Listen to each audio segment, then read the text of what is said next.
Spirit Airlines shut down last week, and now the internet is trying to buy it. Hey Carnies, and welcome back to the Daily Carnage Show. I'm Shannon, I'm a digital marketing strategist at Carney, and I'm your host. Please remain seated while the seatbelt sign is on, and remember, there are no complimentary drinks provided on this service. Let's get started. So you've heard the news, Spirit Airlines is officially grounded, and the fallout is still unfolding. The ultra-low-cost carrier abruptly announced they were shutting down last week after failing to secure financing. Flights were canceled overnight, and thousands of passengers were just stranded. And now up to 17,000 employees are out of work. And as we speak, the airline is moving very quickly to liquidate all of its assets from planes to airport slots. And if you've been paying attention, it wasn't exactly a surprise. Spirit had already filed for bankruptcy multiple times, and they actually hadn't turned a profit since before the pandemic. But why now? What pushed it over the edge is really a perfect storm. You have surging jet fuel prices tied to geopolitical conflict. You have rising labor and operating costs. And then there's the $500 million bailout that fell through at the last minute. There's also a political dimension. Regulators blocked a planned merger with JetBlue back in 2024, and a lot of people think that essentially left Spirit without a viable path forward. Spirit accounted for roughly 5% of US flights, and it played a major role in keeping ticket prices low, which means that you can now expect to see fares start to rise on those routes where Spirit used to compete. So a major US airline is gone, and everybody has to pick up the pieces. But before we dive into the abstract future of Spirit Airlines, if there is one, let's do a retrospect. Spirit Airlines was technically founded in 1983, but as the Clipper Trucking Company. But in the late 1980s, it shifted into aviation and operating a charter airline. In 1992, it would officially rebrand as Spirit Airlines. And they started out with passenger service out of Detroit to low-cost destinations like Atlantic City and the Caribbean. And this is where Spirit develops its ultra-low-cost, fee-driven, bare-bones pricing brand identity. Instead of competing on things like comfort or experience like you see other major airlines doing, Spirit just leaned hard into one brand promise, and that was the lowest ticket prices possible, which means that everything else became optional, like seat selection, bags, snacks, and printing your boarding passes. This branding was cut and dry and clear, and it really carved out a sustainable niche for Spirit Airlines in the US market, because as it turns out, there are a lot of price-sensitive travelers who are willing to tolerate discomfort in exchange for saving real money. You know, Spirit Airlines as a brand isn't trying to be adored, it's trying to be chosen by its people. But over the years, with all these cheap flights and surprise fees and cramped seating and customer service nightmare stories, Spirit kind of gained a reputation as being a bit of a joke. It's the airline that everybody loved to hate, but in many cases still book. And then when anything went wrong or you experienced any level of discomfort, it was just confirmation bias, the self-fulfilling prophecy that if you do choose to book with Spirit, you get what you deserve. But despite all this, Spirit still maintained pretty strong footing in the US domestic market, especially on these short-haul routes. And it played a really important structural role in keeping baseline fares competitive across the industry. And I think that's the reason why the public reaction to this bankruptcy news has been so strong. It feels like it might be the end of a very specific era in air travel. And that is how we get here. Almost immediately after news of the shutdown hits, a grassroots campaign bubbles up from the internet and starts to gain traction with a simple pitch. Let's get together and buy Spirit Airlines for the people. This is devised and spearheaded by TikTok creator Hunter Peterson. And this crowdfunding effort is called Spirit 2.0. Hunter Peterson is a voice actor and content creator, and notably, he's a big Spirit Airlines fan. He actually went viral for flying the airline for 24 hours straight. So Peterson throws up a TikTok, and he's basically like, what if we just bought it? And here was his back of the napkin math. There are over 250 million adults in the US, and if even a fraction of them chipped in $30 to $40, we could collectively raise enough to acquire the airline completely. And this oversimplified framing takes root, I think, in part because it turns a billion-dollar acquisition into something that feels accessible. And so the internet does its thing. So Peterson says he spent about an hour building a website for Spirit 2.0, where he was asking people to start to pledge intent. Within the first day or two, tens of thousands of people sign up, and early pledges hit up to $23 million.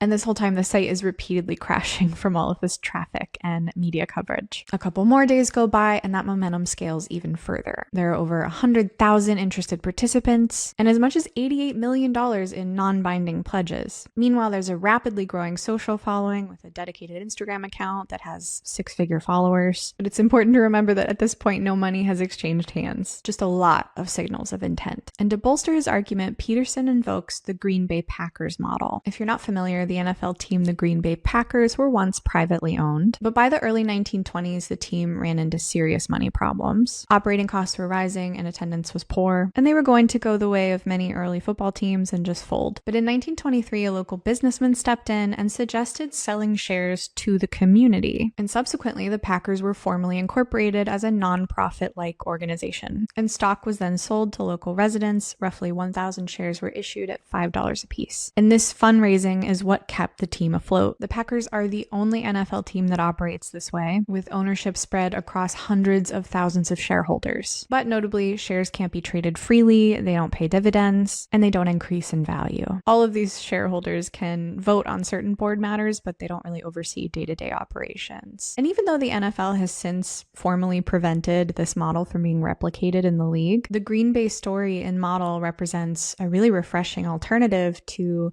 just consolidation and private capital. It serves as a kind of proof that community fundraising and cooperation can be a sustainable structure. In essence, it's an argument that collective ownership in some cases may be able to work, and our Hunter Peterson would like to simply replicate this model with major US airline, Spirit. He says the people can own it, contributors can become co-owners, each person will get a vote, and major decisions like where the airline's going to fly, who's going to lead it, what the strategy will be, are all going to be made democratically. His rough target is around $1.7 billion, and the idea is to make a pretty serious bid before private equity firms step in. But it's clear to everyone that there's still a pretty major gap between idea and execution. Peterson is actively seeking counsel from aviation lawyers and operators and finance experts. But what started as a TikTok quickly became kind of a social movement. And at the time I'm filming this, it's kind of looking more like an early stage crowdsourced acquisition concept. But it should be said, airlines are among the most capital intensive, regulated businesses in the world. Acquiring and operating one, besides just appearing to be a nightmare right now, would likely require billions of dollars and regulatory approval and infrastructure and executive experienced leadership. You know, when you're talking about purchasing a major airline with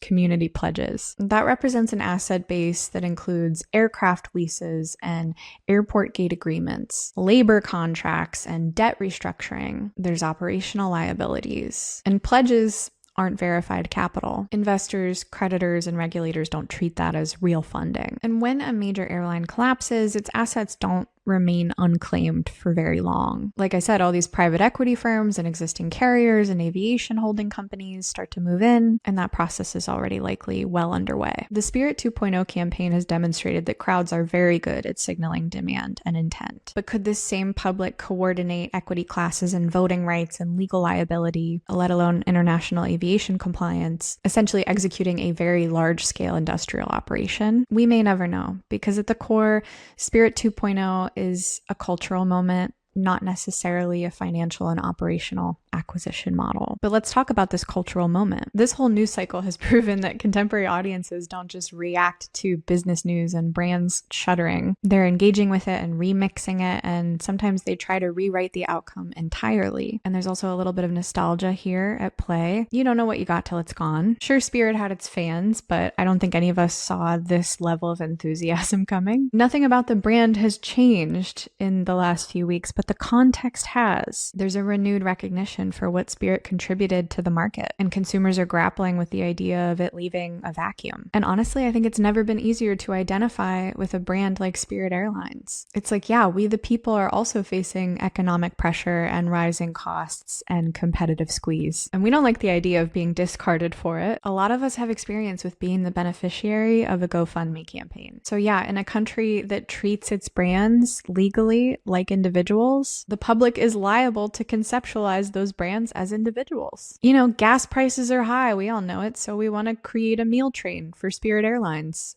or something. It's really sweet in a twisted way. My hope is that the spirit of this story revisits us again. You know, next time a legacy nostalgia brand is in trouble, one that maybe isn't in an industry as complex as aviation, let the people buy it. For instance, I would love to live in a world where American Girl is owned by the people. A world in which our shareholder votes would put a final end to the Bratsification of historical American Girl dolls. Alas, stay seated as we prepare for our final descent into madness. In lieu of a moment of silence for Spirit Airlines, I'd like to close with their 1999 advertisement. It may be winter here, but it's still summer where Spirit Airlines flies. From Newark, there's new service to Orlando. Or choose Fort Lauderdale and Myrtle Beach. From Islip, fly to Fort Lauderdale, Fort Myers, Tampa, or West Palm Beach. From LaGuardia, fly to Fort Lauderdale, Melbourne, and Myrtle Beach. Florida fares from only $69 and Myrtle Beach from only $61. Call your travel agent or Spirit Airlines at 1-800-772-7117. Catch the spirit of Spirit Airlines. Hunter Peterson, thank you for your good fight. It is, of course, the spirit that counts. And that wraps it up this week for the Daily Carnage Show. Thank you so much for joining me. Make sure to like and subscribe across all our socials, and don't forget to subscribe to the Daily Carnage newsletter. We send an issue every day of the work week to keep you the sharpest marketer in the room. And we'll also be on our subreddit, The Daily Carnage, talking more about this episode, so leave us your questions and comments there. Have a great flight and a good week, Carnies, and I'll see you in the inbox.